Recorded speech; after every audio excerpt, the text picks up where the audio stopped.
Thyroid cancer එක ආපු ළමෙක් හිටියා එක පන්තික කාලයක්. දැන් එයා ජීවිතුන් අතර නැහැ. ඒ ළමයාගේ මාරයි ඉතින් හරිය දුක හිතෙනවා හරියද? මාස 6න් 6ට ડોක්ටර් කියලා තිබුණා LP ටෙස්ට් එකක් කරන්න ඕනේ කියලා. හැම මාස 6කට සැරයක්ම LP ටෙස්ට් එක. මම දැකලා තියෙන ධෛර්යවන්තම ළමයා තමයි මගේ ජීවිතේ හම්බෙන්නේ. ගෑනු ළමයා. මම දැකලා තියෙන ධෛර්යවන්තම ළමයා. හරි. කොච්චර ධෛර්යවන්තද කියනනම් අම්මාව තමයි එක්කන් එන්නේ එළියේ ඉන්නවා අම්මා. එයා එනවා පන්තියට.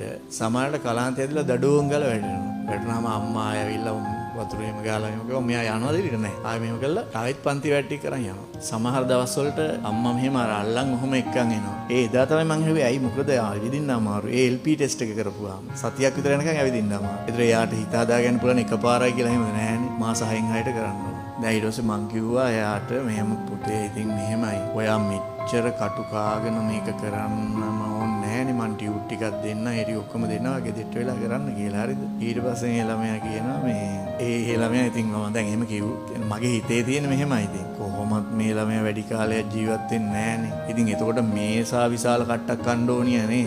එහෙම එතකොටම යා මගෙන් ඇහුවා සර් කියන්නේ මම විභාගෙට කලින් මැරෙයි කියලානේ. එහෙම කිව්වා. මාව නිකන් කොල්මන් වෙලා ගියා. හරිද? ඊට පස්සේ කිව්වා නෑ මං රිසල්ට්ස් එනකම් මැරෙන්නේ නෑ. මට දැනගන්න ඕනි මං කැම්පස් සිලෙක්ට්ද නැද්ද කියලා මැරෙන්න කලින්. මූ නිදි මරාගෙන රෑ පාඩම් කරනවා. ඩොක්ටර්ස්ලත් කියනවා ඔයාගේ අසනීපේ හැටියට ඔයා ඔහොම මහන්සි වෙන්න බෑ. මහන්සි වුණොත් මේක වැඩි වෙනවා. එයා කියන්නේ නෑ මට කැම්පස් සිලෙක්ට්ද කියලා දාලා බලා ගන්න ඕනි. පුදුම ළමෙක් ඉතින්. ඊට පස්සේ අන්තිමම කාලේ පොතකුත් ලියලා ගෙනත් දුන්නා මට. එයාට කැන්සර් එක අඳුනගත්ත තැන ඉඳන් හරිද මේ වෙනකන් ලැබපු මොකක්ද අත්දැකීම්. ඒවත් ලියලා මේ ඔක්කොම. ඇත්තටම කැම්පස් සිලෙක්ට් වුණා කියන්නකෝ ඒකයි B2ක් ගත්තා. කැම්පස් සිලෙක්ට් කළා කැම්පස් එකෙනුත් ආවා ලියුම.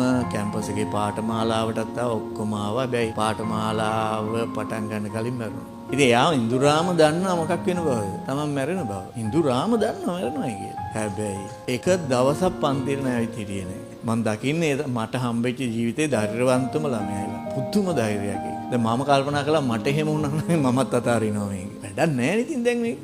මේ තෑරීම නෑ. මම අන්තිම කාලේ ළමයි හරිම ස්පිරිචුවල්. එයා කියනවා මේ ආත්මෙදි මම විශ්වවිද්‍යාලයකට තේරෙනවා. සමහර විට මට ඒක ඊළඟ ආත්මෙදි ප්‍රයෝජනවත් වෙන්න පුළුවන්.